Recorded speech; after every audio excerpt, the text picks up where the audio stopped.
muchísimas gracias a los que no pudieron venir, pero que me mandaron mail o me hicieron llamadas telefónicas, y que de alguna manera se adherían ahí. La palabra testimonio, como todo el mundo sabe, tiene varias acepciones, varios significados. Voy a ver si puedo ser fiel al mismo tiempo a los diferentes significados. Dar testimonio significa expresar aquello en lo que uno cree, aquello que uno piensa, aquello que uno siente, o aquello por lo cual es capaz de luchar y trabajar, ¿no es cierto? Entonces, de alguna manera yo les voy a contar mis convicciones o cómo he ido encarando mi vida académica y mi vida no académica también, porque obviamente se mezcla. La palabra testimonio también tiene una acepción que se refiere a las carreras de posta. En la carrera de posta, el que corre un tramo le entrega un palito, una banderita al que va a correr el tramo siguiente. Esa banderita se llama testimonio también. Entonces, de alguna manera, yo planteo, estoy entregando la posta, ¿no es cierto? Parte de esta charla está dirigida a mis maestros, a mis compañeros más grandes que yo, a mis compañeros más jóvenes, a mis alumnos, etcétera, etcétera. Pero fundamentalmente yo me dirijo a los docentes más jóvenes que de alguna manera toman la posta. De alguna manera quiero contar algunas de mis experiencias, pero por ejemplo una cosa que hace largos años que estoy convencido es que el mero transcurrir de los años no siempre da experiencia, a veces da anquilosamiento, y todo el mundo lo sabe, ¿no es cierto? ¿De qué depende de que una persona logre experiencia o anquilosamiento? De cómo ha trabajado. El que trabaja a media máquina o el que repite rutinariamente como si fuera un cassette, se va anquilosando, no va adquiriendo mayor experiencia. Esto me hace acordar a la canción de Eladia Blasquez, ¿cierto? No es lo mismo permanecer que honrar la vida. Yo sinceramente no sé si honré la vida, pero bueno, por algunas cosas me esforcé. Creo que en algún caso puedo haber adquirido algo de experiencia, y esa experiencia buena o mala quiero transmitirla, ¿no es cierto? Bueno, a ver, ¿qué cosas fui aprendiendo en la vida? Una de las cosas que aprendí es a esquivar las falsas antinomias. Los argentinos tenemos un vicio de inventar antinomias donde no las debiera haber. Ponemos como contrapuestas cosas que no deberían ser contrapuestas, en todo caso deberían ser complementarias. Y en la enseñanza de la matemática, una célebre antinomia falsa es intuición versus rigor. El que es intuitivo no es riguroso, el que es riguroso no es intuitivo. Yo no estoy para nada de acuerdo con eso. Al contrario, la intuición es lo que ayuda a entender los problemas, lo que ayuda a encontrarle solución. La intuición no solo no es enemiga del rigor, más aún yo diría que es un trampolín hacia el rigor.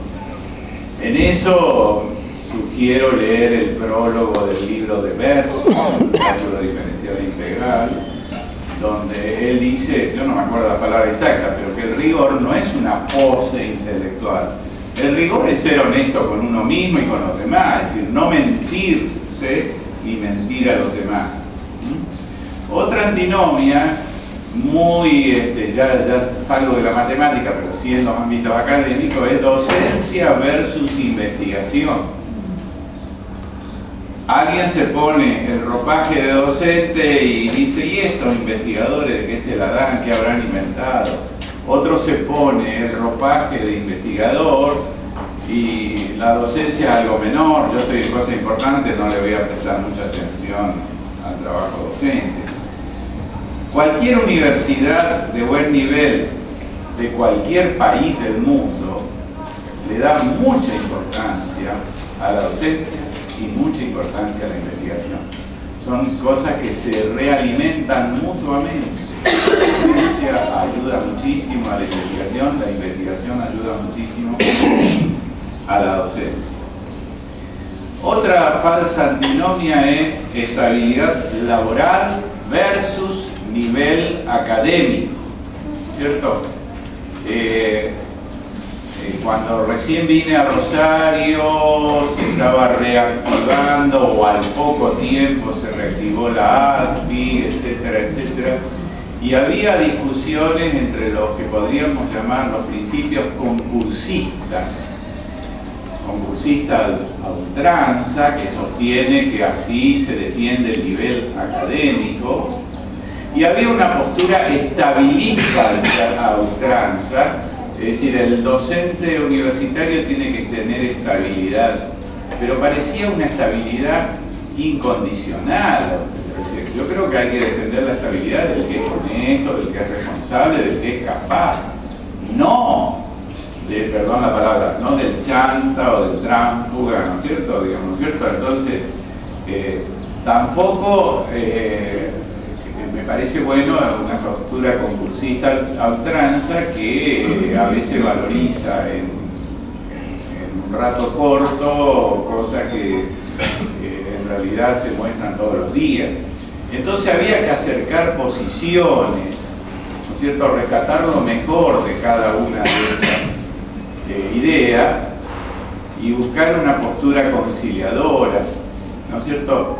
En aquel momento, con otra gente, escribimos artículos sobre lo que llamábamos carrera docente, etcétera, etcétera, que de ninguna manera era darle estabilidad tránsfuga, era generar un perfeccionamiento docente. Es decir, generar quiere decir que se lo exige, pero también se lo posibilita. Y eso contenía la idea de la evaluación del trabajo docente. Lo que salió a posteriori con el nombre de carrera docente en la UNR, a mí no me gusta ni medio, porque digamos estamos sujetos al autoinforme. Entonces, el que no es muy honesto cuenta que hizo cosas maravillosas. Y el que es muy honesto y al mismo tiempo muy humilde, por ahí dice, no, yo es que voy a poner esto, es poco importante, y resulta que por ahí le hacen una evaluación desfavorable. Es decir, hay un montón de puntos como la evaluación de los alumnos, la evaluación de los pares, etcétera, etcétera, que no se han tenido suficientemente en cuenta. Bueno, esa fue alguna de las militancias, he tenido muchas militancias en mi vida. Trabajé, dediqué muchas horas a acercar posiciones, a redactar artículos que no eran nada fáciles, había que quemarse las pestañas para que escribía algo que realmente rescatara lo mejor de dos posturas que no tenían por qué ser antinómicas. Trabajé para que existiera la COA. Los fundadores de la COA somos muchos, que somos los que firmamos el acta fundacional, pero también estaríamos los precursores, estando en la comisión de la ADPI, nos comisionaron, creo que Carlos, Graciela, se van a acordar, nos comisionaron a María Julia López y a mí para que recorriéramos todas las facultades, reuniéndonos con docentes y proponiéndoles que hicieran asociaciones docentes. Algunas de las que hoy podríamos considerar facultades más combativas no tenían nada. Digamos. Entonces hubo que incentivar a que existieran asociaciones docentes. Después hubo una instancia posterior que fue la coordinación, y COAD, que ahora se llama de otra manera, conserva su sigla histórica. COAD quiere decir Coordinadora de Asociaciones Docentes. O sea que de alguna manera puse mucho trabajo. ¿Qué otra cosa hice en mi vida? Luchar contra algunas posturas prejuiciosas. Por ejemplo, hay una postura prejuiciosa que sostiene que la eficiencia significa hacer las cosas rápido. Bien o mal no se sabe, pero rápido. Entonces, cualquier cosa mal hecha queda justificada y hasta santificada por la velocidad. Se hace uso y abuso de la palabra tecnología porque tiene buena prensa y resulta que por ahí le llamamos tecnología a usar un celular, una notebook, etcétera, etcétera. Digamos, contra esas posturas prejuiciosas fui luchando en mi vida. Otra cosa contra la cual luché es la tendencia de que la certificación de una tarea sea más importante que la tarea misma, más importante que la realización de esa tarea, o la certificación de una formación obtenida sea más importante que la verdadera formación. Entonces conozco un montón de gente que no tienen el título de doctor y tienen mucha más formación que otra gente que sí lo tiene, por ejemplo, pero resulta que en el momento de evaluar el sistema valoriza más el certificado. Esto realmente ha generado inevitablemente ciertas formas de corrupción que todos las conocemos. Por ejemplo, todos conocemos que en el ambiente de la docencia primaria y secundaria hay mucha gente que va a escuchar una charla, una clase, un cursillo, solo porque dan un certificado.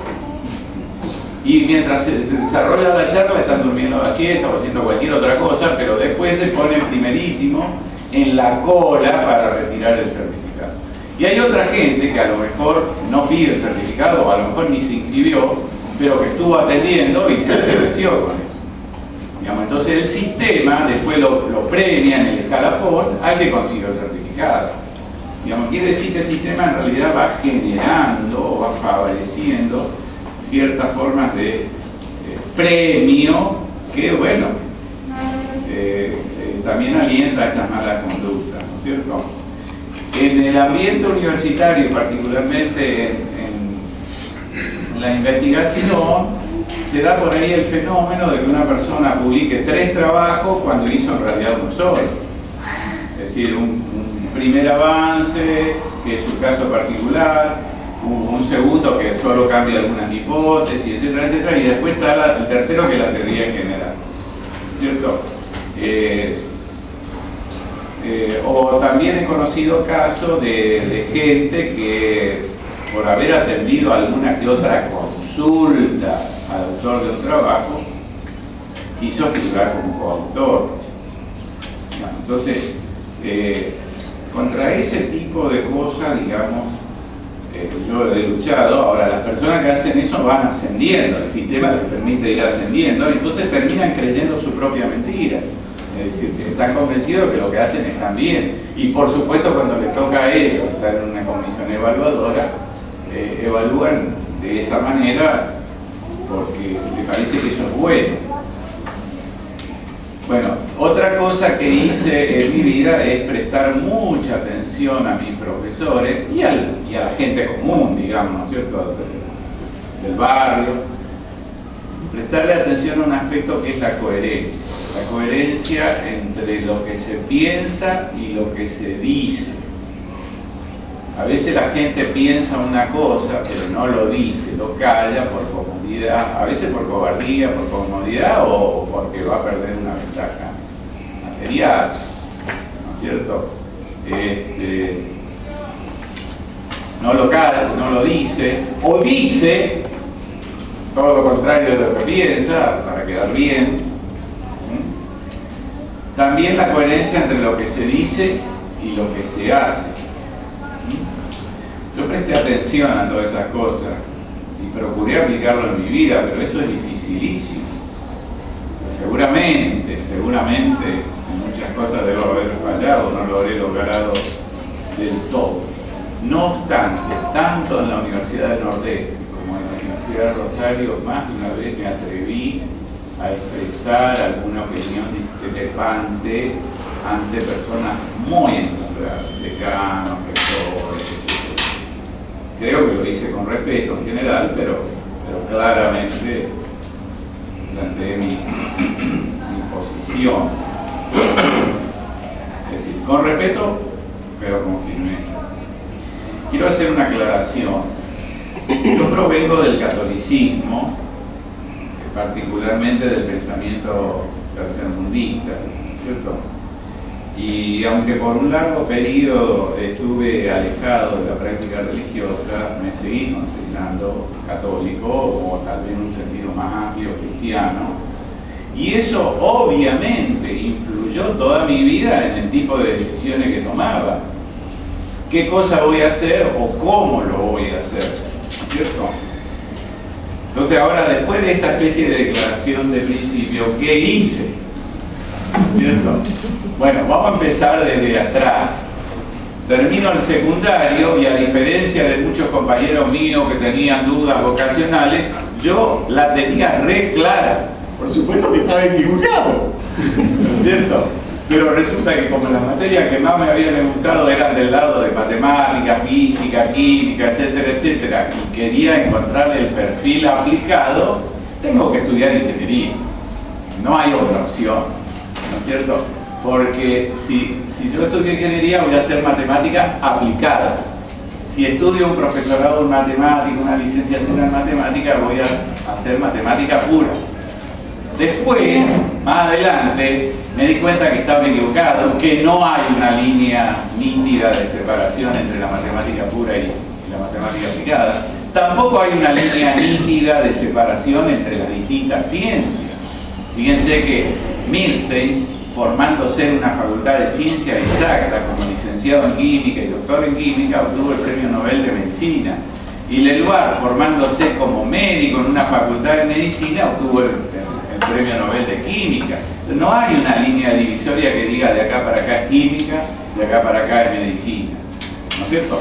La naturaleza misma es interdisciplinaria. Cualquier fenómeno de la naturaleza viene un físico y ve un aspecto, viene un ingeniero que ve un aspecto, viene un matemático que capaz que descubre cuestiones diferenciales ahí adentro, ¿no es cierto? Así que al cabo de 3 años de estudiar ingeniería me pasé a licenciatura en matemática, que hasta ese momento no existía en la Universidad del Nordeste. Vamos a ubicarnos que la Universidad del Nordeste era en ese momento muy joven. Se creó en 1956 como primer desprendimiento de la Universidad del Litoral. Es anterior a la UNR, porque la UNR se desprende del Litoral en 1968. La del Litoral tiene varias hijas, porque está la de Entre Ríos, tiene nietas, la Universidad de Misiones, Formosa, etcétera, etcétera, que son desprendimientos del Nordeste. Entonces no existía la licenciatura en matemáticas, existía el profesorado en matemática, física y cosmografía, así se llamaba, dentro de la Facultad de Ciencias Exactas. Iban con frecuencia personas importantes, como Santaló, por ejemplo, a dar conferencias o a ser de jurado en concursos, y alentaban a la gente de Corrientes, Ciencias Exactas está en Corrientes, Ingeniería está en Resistencia. Alentaban a la gente de Corrientes a crear las licenciaturas, en matemática, en física, en botánica, zoología, química. No, ¿cómo vamos a crear si no tenemos la masa crítica de profesores? Bueno, vamos a hacer convenios, y bueno, así nacieron, con la Universidad de La Plata o con la Universidad de Buenos Aires. En el caso de licenciatura en matemática era con la Universidad de Buenos Aires. Entonces, el alumno que anduviera bien en la primera mitad de la carrera, es decir, lo que se podía hacer en Corrientes, era becado por la universidad para ir a Buenos Aires, y no era alumno de Buenos Aires, no tenía legajo, sino que había un papel que decía convenio con la Universidad Nordeste. Yo cuando rendía una materia me daban una constancia, la presentaba en Corrientes y ahí recién se volcaba a mi legajo. Bueno, yo estoy re agradecido haber sido alumno de ingeniería 3 años. Eso me marcó después para mi vida, digamos. Yo quería hacer matemática aplicada y la hice, ¿no es cierto? Lo que pasa es que ya no pienso que haya una línea divisoria matemática pura y aplicada, ¿no es cierto? En realidad lo que hice fue ocuparme de aplicaciones de la matemática, no quiero usar el nombre matemática aplicada.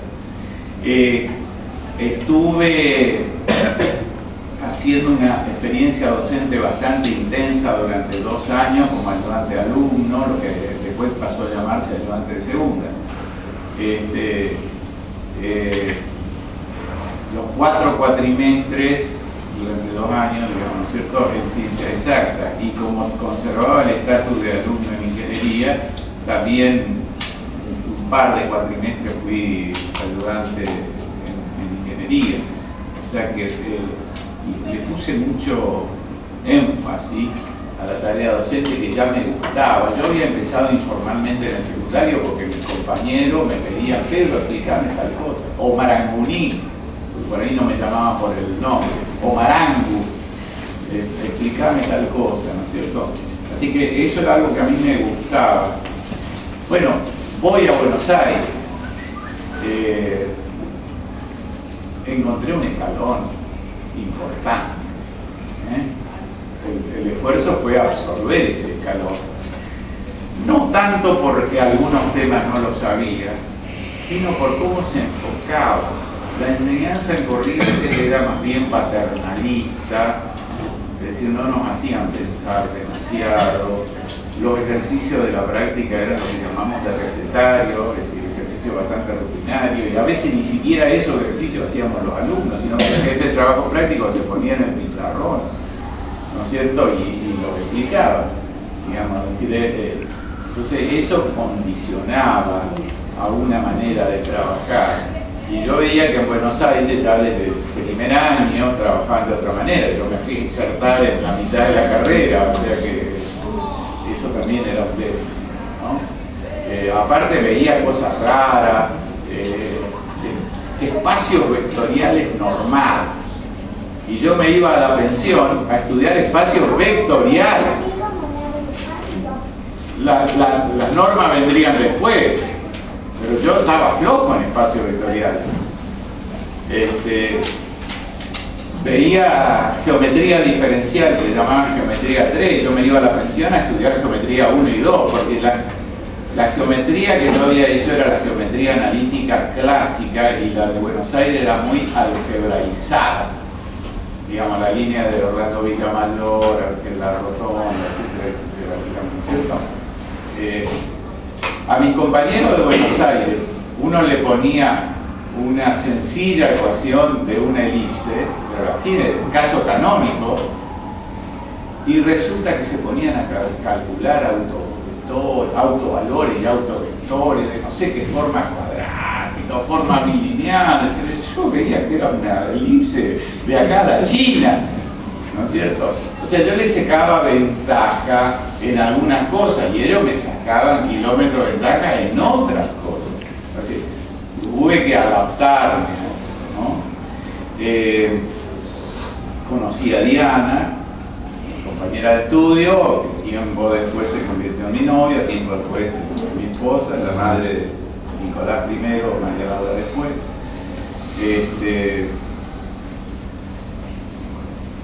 Ahí conocí a un profesor en particular que me impactó, Alberto González Domínguez.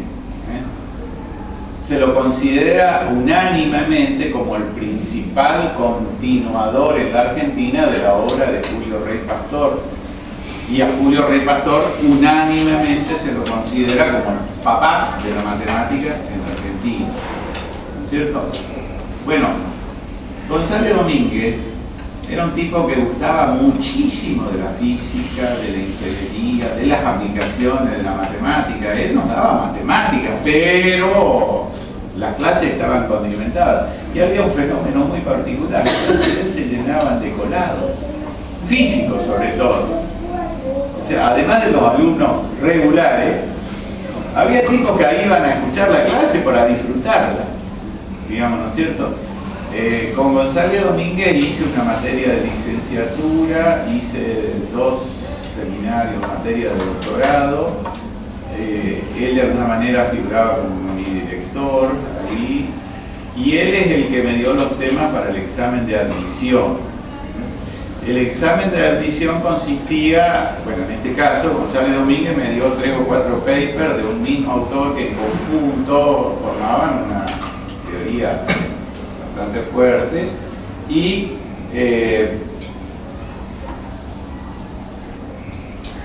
me dijo algo así: léase estos papers, le va a llevar entre 3 y 4 meses. Léalo, entiéndalo, y usted tiene que ser capaz de comprimirlo a una exposición de 1 hora o 1 hora y media. Usted tiene que contar en 1 hora o en 1 hora y media las ideas principales de esto, delante de un jurado y de todo el público que quiera escuchar. Así que pasé por ese examen de admisión, digamos, y bueno, hice parte del doctorado. Para la gente más joven yo quiero contar cuáles eran las circunstancias que se vivían en aquel momento. No había internet, no había correo electrónico, no había teledicado.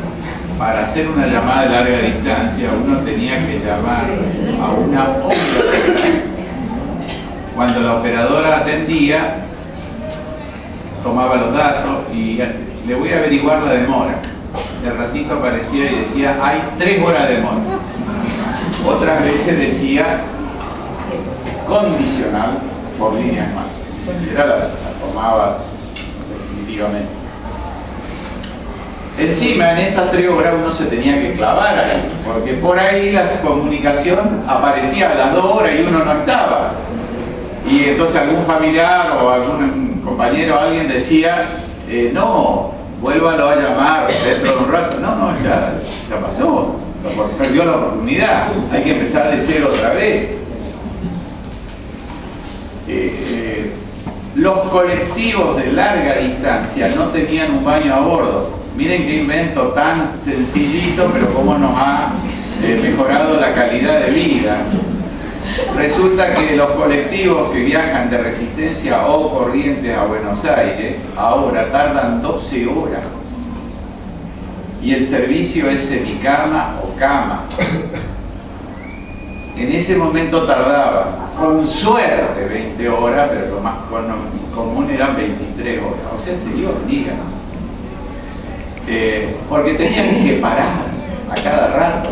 Incluso yo no hacía el viaje de Rosario a Santa Fe, pero paraban en Barranca. Ustedes me pueden decir de Rosario a Santa Fe, parar en la mitad. Bueno, no había autopistas. La Mesopotamia en ese momento solo tenía recién estrenado el túnel subfluvial Santa Fe-Paraná, no había Puente Chaco Corrientes, no había Zárate Brazo Largo, Rosario Victoria. Entonces, los colectivos pasaban por todos los pueblos, hacían todas esas paradas, no había autopistas. Lo mejor que tenía el colectivo es que se reclinaban los asientos, no le se reclinaba el asiento. Bárbaro, ¿no es cierto? La suspensión no era la misma, entonces uno iba saltando. Entonces, a pesar de que yo era mucho más joven que lo que soy ahora, llegaba fusilado al terminar el viaje. Entonces, yo si quería ir a tomar una clase de un día a Buenos Aires, o hacerle una consulta, González Domingo, qué sé yo, tenía que pedir entre 3 o 4 días de permiso a la Universidad del Nordeste, porque un día de ida, un día de vuelta, un día de estar trabajando, y a veces medio día al llegar a Buenos Aires, medio día al volver a Corrientes para reponerse, porque uno, digamos, no había. Ahora, cualquiera en mi situación de este momento, supongamos que tiene que ir a un curso de doctorado que es todos los miércoles, y pide el miércoles nada más toda la semana, y organizó sus clases en Corrientes o lo que sea, lunes, martes, jueves y viernes, ¿no es cierto? Que dejó el viernes libre. Martes a la noche, a las 8 de la noche se toma un colectivo y a las 8 de la mañana se baja. Y no durmió en su cama, pero tampoco la pasó tan mal, no llega a fusilar. Bueno, en esas condiciones yo me proponía hacer el doctorado porque no quería parar mi formación. Pero al mismo tiempo, yo había observado estas diferencias de Buenos Aires con la Universidad del Nordeste y quería hacer el máximo aporte que me diera el CUE, el máximo aporte que pudiera, ¿no es cierto? Bueno, una de las cosas que hice es un tipo de trabajo para moderar mi velocidad mental lo cual después me dio una imagen de lento. Pero es el producto de un esfuerzo, un trabajo. Pero yo pensaba, no me tengo que salvar solo. Yo me debo al Nordeste. Tenía un papel firmado que me obligaba a volver porque me habían dado una beca. Pero no era esa la obligación que me movía. Era la obligación moral, digamos, ¿no es cierto? Yo sabía que yendo a trabajar al Nordeste postergaba y a veces casi mataba mi carrera científica. Era una decisión difícil. Las oportunidades que ofrecía en ese momento, bueno, creo que había, no sé mucho de eso, era ganar un concurso de ayudante de primera con dedicación exclusiva, y la obligación docente era ser ayudante de una sola materia en cada cuatrimestre. El resto de la obligación era hacer el doctorado. O sea, exigían como obligación hacer el doctorado, pero pegaban la posibilidad, ¿cierto? Yo ya estaba, por otra parte, vinculado a González de México. ¿Por qué quería hacer eso? Bueno, porque amaba al Nordeste. Yo soy gente de allá, digamos, me crié en Resistencia a pesar de que nací en Rosario, por eso es anecdótico. Amaba al Nordeste y veía que en particular Resistencia era un lugar de pionero. Por ejemplo, mi papá, que es agrimensor egresado de esta facultad, a él le gustaba mucho la matemática y había andado muy bien, incluso dado que la situación de la familia no era buena, él se costeó los estudios universitarios preparando alumnos de matemáticas. A él le ofrecieron, no te querés quedar, está por venir Bepolevi, está por venir Santaló. 1939, acababa de recibir. Le iban a pagar 90 pesos mensuales de sueldo y en vialidad le iban a pagar 300, más del triple. Mi viejo no fue nunca un tipo que andaba corriendo atrás de la plata, laburó gratis en cuanta cosa, me pareció noble, etcétera, etcétera. Pero la situación de la familia no era sencilla, digamos, no se pudo dar eso, entró a vialidad. Vialidad encima lo mandó a una vida itinerante, digamos. Por eso yo nací en Rosario, digamos, porque el embarazo ocurrió un poco en la provincia de Corrientes, otro poco en la provincia de Chaco, otro poco en Formosa, y entonces, bueno, la familia de mi papá estaba en Rosario, la familia de mi mamá estaba en Calchaquí, pero había algunos familiares de Rosario, entonces desde muchos puntos de vista iba a estar mejor atendida si venía al parto acá. Yo nací en Rosario y casi enseguida me fui a seguir viajando por allá, digamos, me crié en el Chaco. Me considero chaqueño. Entonces amaba ese lugar y mi viejo, por ejemplo, organizó gratis la Facultad de Ingeniería de Resistencia, para lo cual pidió licencia sin goce de beber en vialidad. O sea que vivíamos con algunas horas de cátedra secundaria que él daba y alguna materia de la facultad o cosas del estilo. Pero fue el delegado organizador, lo que llamaríamos hoy decano, digamos, pero el delegado organizador de la Facultad de Ingeniería, un año gratis y con licencia sin goce de sueldo en vialidad. Entonces, yo este ejemplo me toca de cerca porque era mi familia, pero pioneros conocí muchos. Por ejemplo, había una señora, profesora de música de la escuela normal, no tenía formación como directora de coro, sí era profesora de música. Fundó un coro en la escuela normal. Al cabo de algunos años pasó a ser el coro de la ciudad de Resistencia. Y al cabo de 30 años, siempre dirigido por la misma señora, fue ganador en Arezzo, Italia, en el concurso internacional, para lo cual el año previo tuvo que ganar el concurso argentino que designaba quién iba a ir al año siguiente a Arezzo. Entonces, esa señora es una pionera. Se inventó a sí misma como directora de coro de forma autodidáctica. Yo fui integrante de ese coro un pequeño periodo,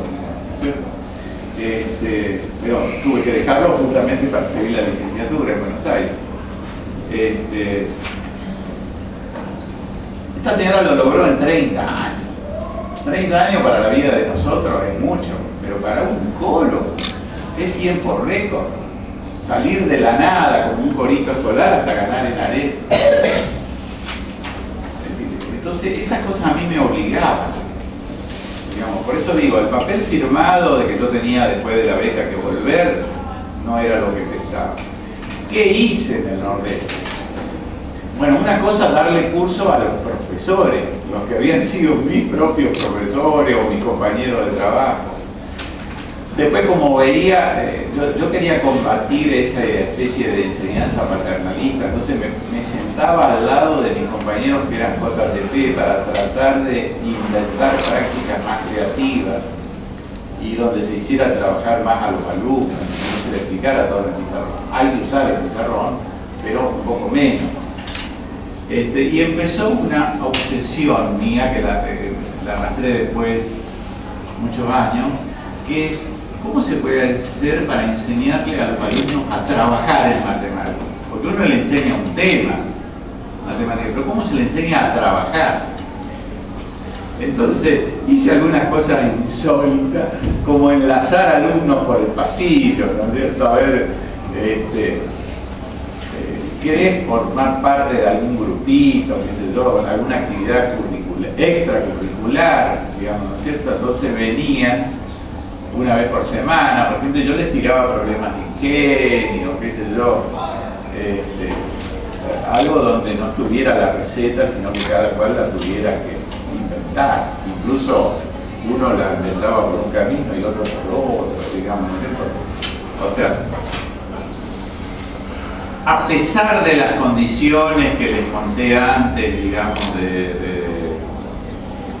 de cómo eran los viajes o con novia, aprobé el examen de admisión y 3 materias o seminarios en el doctorado. Y una vez estaba estudiando para una de esas materias con una biblioteca sumamente limitada y hemeroteca 0. La hemeroteca no era limitada, era 0. Yo estaba estudiando y se me ocurrieron unas preguntas que no estaban contestadas en esos libros. Entonces yo me empecé a frotar las manos. Acá hay un problema abierto. Voy a trabajar en esto.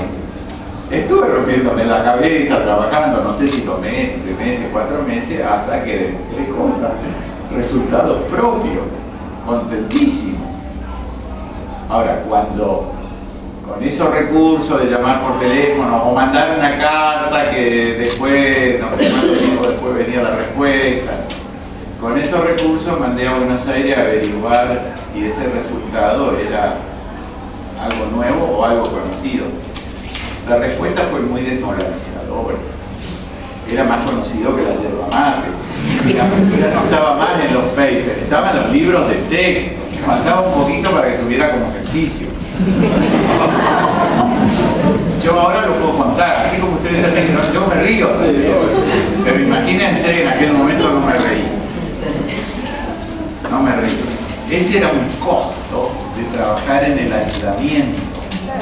Uno no puede trabajar aislado, pero era lo que había, eran las condiciones. Además, el doctorado tenía plazos.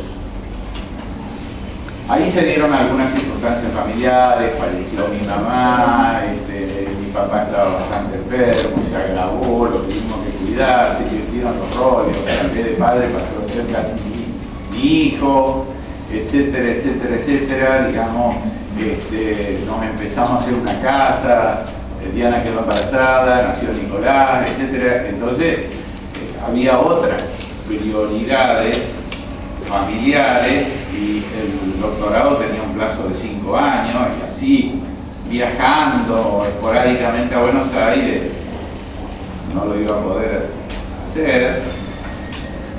Se vencieron los plazos, el reglamento preveía que a los 5 años se vencía y bajo una nota bien fundamentada, etcétera, etcétera, se podía dar una extensión de 1 año o hasta 2. ¿Yo qué iba a pedir una extensión si en ese momento no tenía ni cerca posibilidades de hacer las materias que me faltaban o la tesis. Así que bueno, eso es alguna de las frustraciones que uno ha tenido en su vida, ¿no es cierto? Ahora, ¿por qué venir a Rosario? Después, 3 años después de mi madre, falleció mi padre, tuvo muchos problemas de salud. El papá de Diana ya había fallecido antes, estaba la mamá y unas tías mayores que tenían problemas de salud, 2 por 3 no necesitaban. Es decir, había todo un contexto familiar que invitaba a venir a Rosario, pero también la necesidad de realimentarse. O sea, nosotros vimos en el Nordeste todo lo que podíamos dar. No escatimamos esfuerzo. Pero llega un momento que uno necesita realimentarse. Es decir, seguirse perfeccionando, hacer investigación. Yo en esas condiciones no hacía investigación, salvo producir resultados que ya estaban publicados mucho antes. ¿No es cierto? Así que bueno, finalmente nos vinimos a Rosario, poquito después del nacimiento de María Laura. Acá hubo que pagar un derecho de piso, no es un reproche, pero fue duro. Llevó tiempo. Durante bastante tiempo teníamos pegado un cartelito que decía de afuera. No éramos de acá, éramos de afuera. ¿No es cierto? Creo que pasado un tiempo X logramos tirar al diablo ese cartelito, pero llevó un tiempo, ¿no es cierto? Encima estábamos en época de dictadura. Eso por ahí también al que tenía que proponer una designación le hacía temblar la mano, porque decía, si después este tipo viene observado por la CIDE, se la van a agarrar conmigo. Digamos, por ahí no era fácil conseguir, porque no había concurso, digamos. Entonces los directores de departamento al sumo por ahí tenían algún pequeño consejo que los asesoraba, etcétera, etcétera, pero digamos, se arriesgaban proponiendo la designación de algo. Así que bueno, no fue fácil. Yo incluso hice de profesor taxi, un poco Río Cuarto, un poco San Nicolás, acá 2 o 3 lugares que eran reemplazos. Incluso hubo una vez que me salieron con 6 cargos en un mismo cuatrimestre, pero en un lugar donde yo había estado golpeando la puerta de un año y medio, cuando por fin me llaman, yo no les puedo decir, no, mirá, este cuatrimestre ya estoy cargado, llamame el cuatrimestre que viene, porque no me iban a llamar más.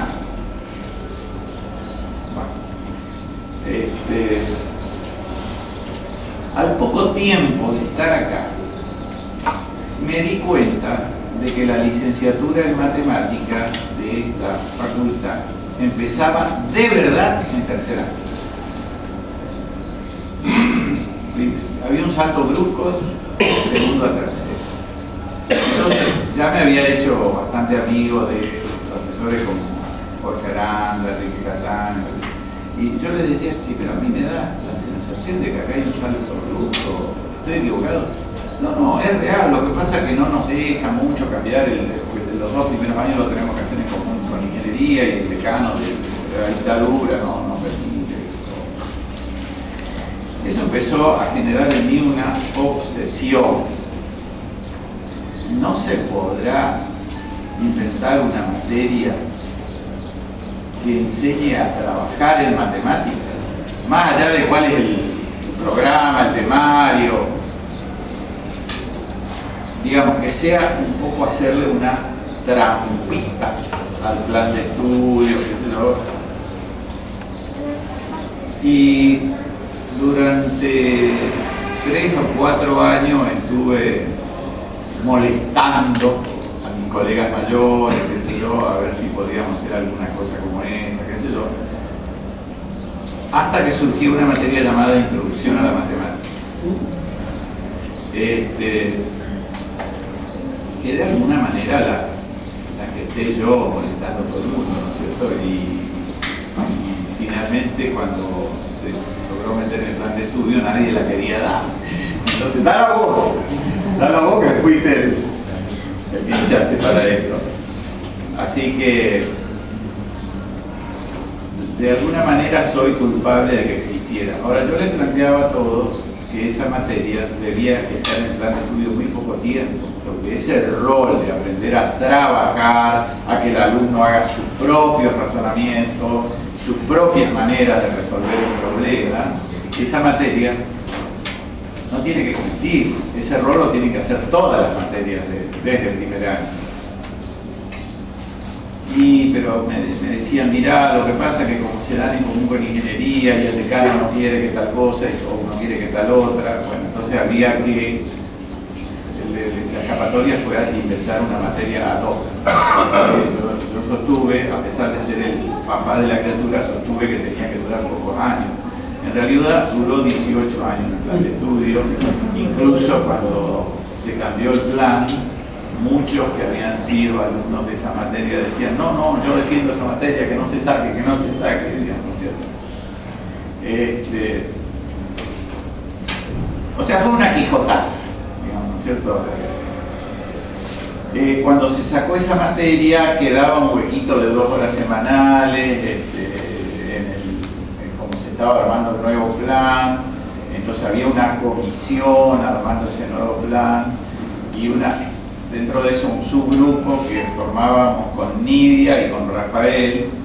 Los tres propusimos una materia que se iba a llamar taller de resolución de problemas, que no es lo mismo que introducción a la matemática, pero por ahí tenía algo en común con aquel espíritu, etcétera, ¿no?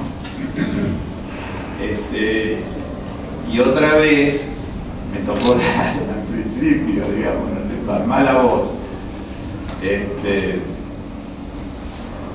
Bueno, aquí en Rosario, bueno, por supuesto yo no pedí, cuando estaba en el Nordeste no podía Buenos Aires los 2 años de gracia para el doctorado, porque sabía que no iba a poder, encima con la situación familiar que se me había complicado, y etcétera, etcétera, más ahora los inconvenientes objetivos de estar a 1000 kilómetros en estas condiciones, etcétera, etcétera. Bueno, pero acá en Rosario asistí al curso de doctorado, los aprobé, etcétera, etcétera. O sea, en realidad podría decir que tengo aprobado todo, pero ya por el gusto nada más, por el honor, no para tener el título. Estaba de hacer una tesis también, bueno, empecé a hacer investigación acá, tengo algunos trabajos publicados, etcétera, etcétera, en conjunto conformarían una tesis, etcétera, etcétera, pero digamos, ya estaba fuera de todo el régimen de doctorado, así que no tengo el título, digamos. Yo quería tener la formación, aunque no tuviera el título, porque de alguna manera eso también mejora lo que uno va a hacer como docente. Cuando logro embalarme un poquitito en cuestiones de investigación, surgió la posibilidad de ir a Florencia, en Italia. Estuve un cuatrimestre allá. Probablemente la mejor publicación que hice en mi carrera es la que hice trabajando en Florencia con una amiga muy querida, Mirta Stampella.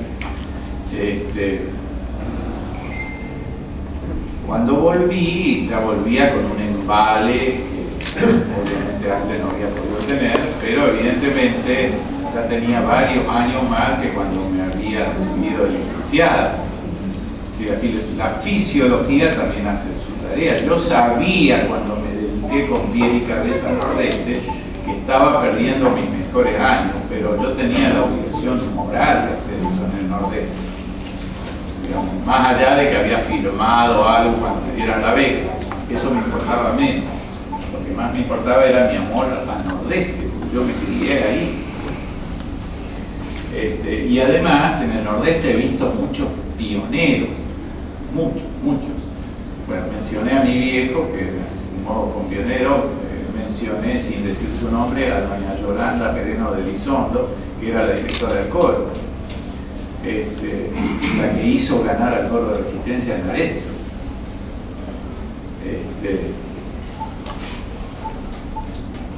Entonces, yo me debía al Nordeste, no estoy arrepentido de lo que hice, eso me hizo perder la título de doctor, digamos, ¿cierto?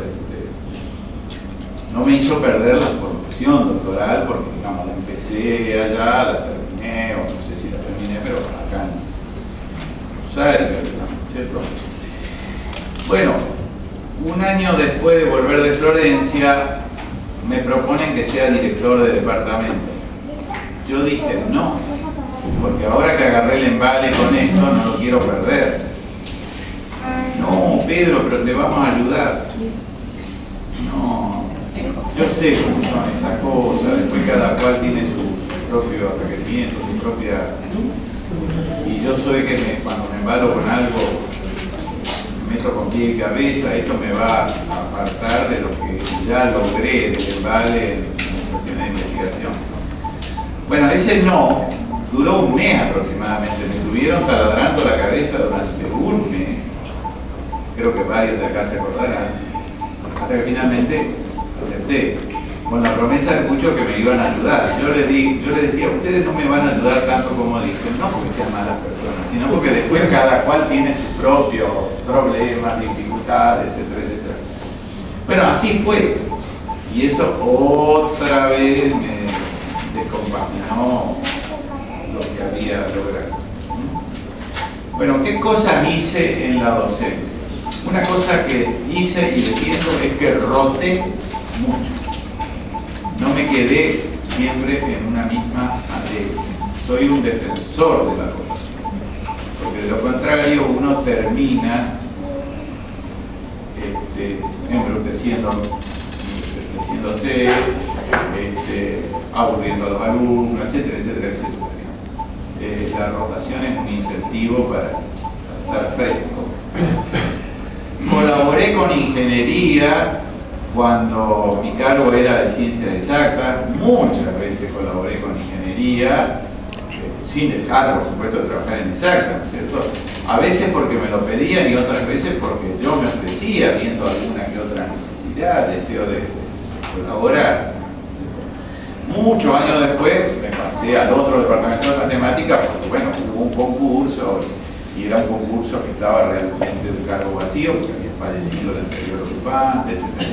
Distinto es cuando se concursa algo que lo viene ocupando alguien de forma interina durante 5, 6 años, 10 años, medio que da no sé qué presentarse, porque digamos, es como no presentarse al cargo, sino presentársele a esa persona. Bueno, este era yo había estado ya varios años como asociado también por concurso, bueno, y antes estuve junto por concurso, entonces bueno, me presenté, gané ese concurso y eso significó que pasé al departamento de matemática correspondiente a la ingeniería, escuela de formación básica. No obstante, de ahí para adelante siempre colaboré con la licenciatura en un montón de cosas, digamos, cada vez que daba la formación, pero bueno, también el centro de grado de edad pasó a estar en formación básica. Por no tener el doctorado y por otras circunstancias, no he dirigido becarios de posgrado. Varias veces he dirigido becarios de grado.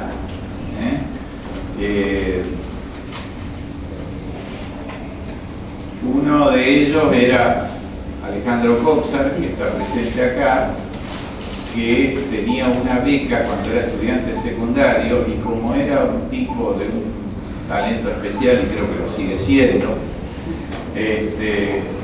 la fundación correspondiente dijo, a este muchacho habría que ponerle un director para sacar más a flote de todo ese potencial que tiene, etcétera, etcétera. Bueno, por algún motivo me pidieron a mí que lo hiciera, así que incluso es una fundación que no suele dar becas a estudiantes universitarios, lo da en la etapa secundaria. Sin embargo, con Alejandro hicieron una excepción porque querían ayudar a ese potencial que él tenía, así que bueno, lo dirigí 3, 4 años, ¿no?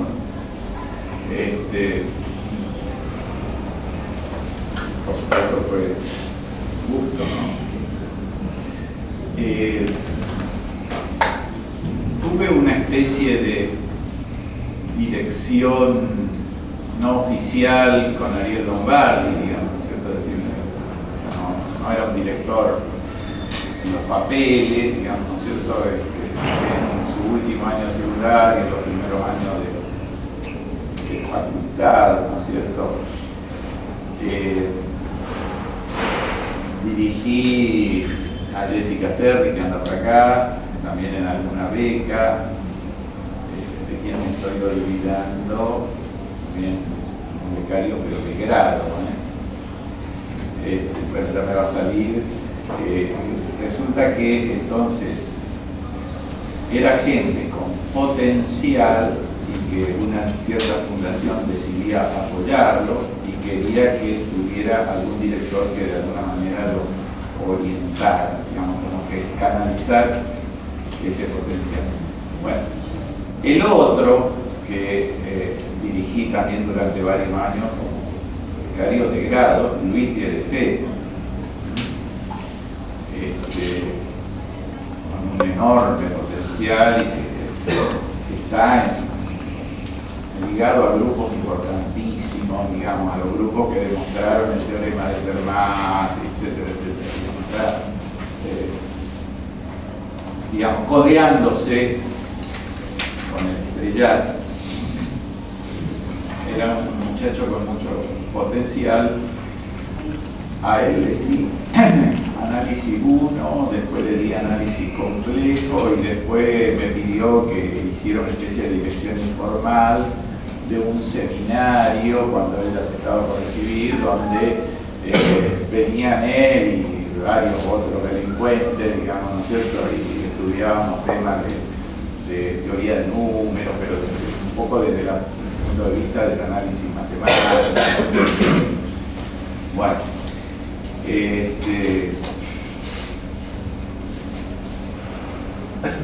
ya les conté, digamos, lo de instrucción a la matemática fue una importada, digamos, ¿no es cierto?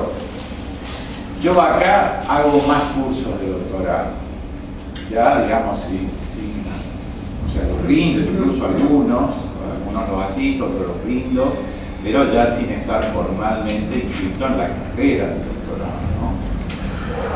Hago investigación, hago eso a veces sí, a veces no, la tarea de dirección de departamento me tiro abajo otra vez. He rotado mucho en la cátedra y soy un defensor, ya lo mencioné antes.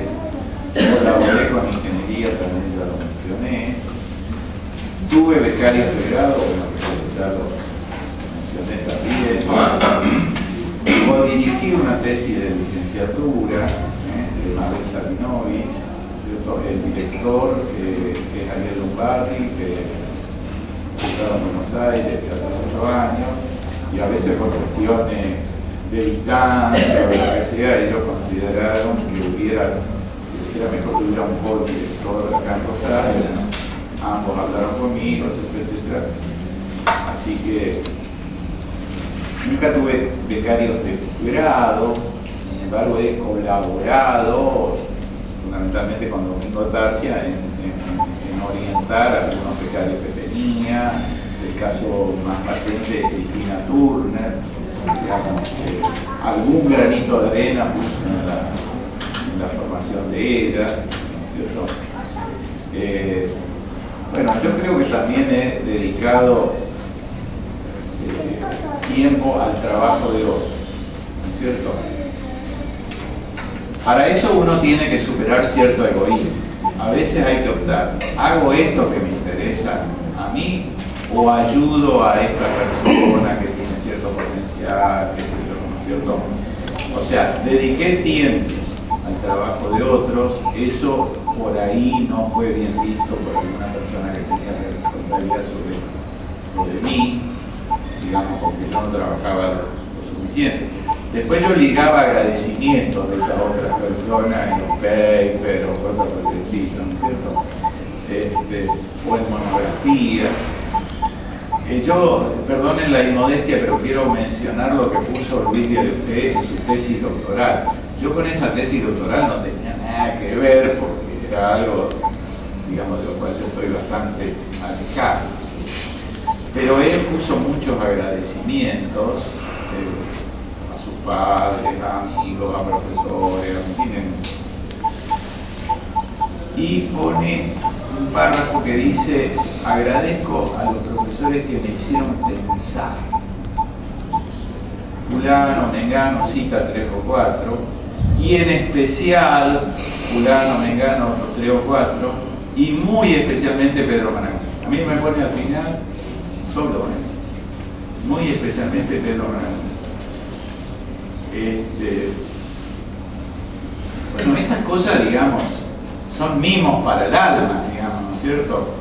Pero yo sé que en algún caso obtener esos mimos significaba también dejar de tener algún lauro de los que premia el sistema. Bueno, es otra cosa en la que trabajé mucho es en los concursos de monografía que hace la UNO. A veces el temario, el tema de la monografía de ese año no tenía mucho que ver con lo que yo sé, pero me rompía el alma para tratar de ayudarlos y de incentivarlos a los que se presentaron. Muchos de ellos ganaron el concurso, o sea que Rosario tiene un buen desempeño en ese concurso de monografía. También de alguna manera apoyé a la competencia paenza, también a la Olimpiada secundaria, digamos. Ahora, hablemos ahora de otras mis obsesiones. Toda la vida me interesé por las aplicaciones de matemáticas, tanto en la faz docente como en la faz de investigación. Puse mucho énfasis en las aplicaciones, y eso me llevó a dialogar permanentemente con ingenieros, físicos, químicos, a veces médicos, etcétera, etcétera. Y fui desarrollando algo como sería una especie de espíritu interdisciplinario en el trabajo matemático. Lo volqué en la práctica docente, alguna vez incluso dirigí un proyecto de investigación de 2 años en esa línea, digamos, del espíritu interdisciplinario, con intención de que después mis dirigidos pasaran a otros temas. O sea que y en ese proyecto me ayudó mucho Luis Manuel, que para ese momento era un investigador bastante destacado. Una cosa por la cual trabajé mucho es que no hay que tenerle miedo a las aplicaciones. Aquí tuve muchas discusiones con colegas míos que por ahí estiman y yo les sostenía que en muchos casos no hace falta saber mucho de física, de química, solo falta un poco de sentido común, un poco de intuición, ¿no es cierto? Y metámonos en esas cosas que para los alumnos es muy motivador. Incluso propuse un curso años atrás que después nunca se llegó a dar, pero digamos, la naturaleza misma es interdisciplinaria. Entonces el trabajo del matemático no puede ser solo matemático, tiene que ser netamente interdisciplinario. Digamos, inclusive alguna vez en las reuniones de educación matemática, en la REM, di un curso más o menos en esa línea. Cuando estuve en el departamento de matemática, pero de la Escuela de Formación Básica, o sea, mis últimos 10 o 12 años, me llamaba mucho la atención que los grupos de investigación eran mucho más de educación que de aplicación a la ingeniería. Yo sostenía que siendo la Escuela de Formación Básica tendría que ser más. Y curiosamente yo venía del departamento de matemáticas de la Escuela de Ciencias Exactas y Naturales y veía más aplicaciones a la ingeniería ahí, ¿cierto? Quiero que parte de esta charla, digamos, no sean elogios también a alguna crítica, digamos, y siento con derecho a hacerlo, ¿no es cierto? Después, por ejemplo, otra cosa que critiqué en mi nuevo departamento es que por ahí no hay variedad bibliográfica, es decir, agarramos un libro de texto y nos atamos todo ahí. Tiene algunas ventajas, pero también creo que tiene algunas desventajas, ¿cierto? Soy un aficionado de la historia de la matemática, entonces más de una vez escribí cosas, oí charlas sobre Beppo Levi. Como estoy en el Centro Croata de Rosario, para el boletincito del Centro Croata escribí un artículo sobre Nikola Tesla, que molesté a un montón de físicos y a algún ingeniero electrónico, qué sé yo, para que lo leyeran y me dieran su opinión y me ayudaran a mejorarlo. Obviamente un artículo de divulgación. Ahora últimamente me he vinculado con una bioquímica y doctora de bioquímica, que es investigadora del CONICET en temas de biología molecular, que está muy interesada en la figura de Beppo Levi, y parece que vamos a escribir un libro sobre Beppo Levi, pero a lo mejor no tanto la parte matemática, sino el hombre Beppo Levi, ¿no? Bueno, no sé si virtud o defecto, pero es una obsesión, es que en mis comisiones de alumnos suelo hacer redondeo gay. Eso no está en el programa de la materia. Entonces, generalmente en la última clase del cuatrimestre les deseo que sean buenos ingenieros, así como antes, buenos licenciados, buenos profesores, pero fundamentalmente que sean buenas personas. Es más importante que ser buenos ingenieros. Una cosa a la cual me dediqué bastante es la divulgación, divulgación de matemática en general, pero hice mucha divulgación con los problemas de frontera libre. En todo caso es una ventaja que yo no haya trabajado en otros temas de la matemática que por ahí no le llegan tanto al ciudadano común, pero los problemas de frontera libre están ligados con un montón de cosas que la gente común entiende.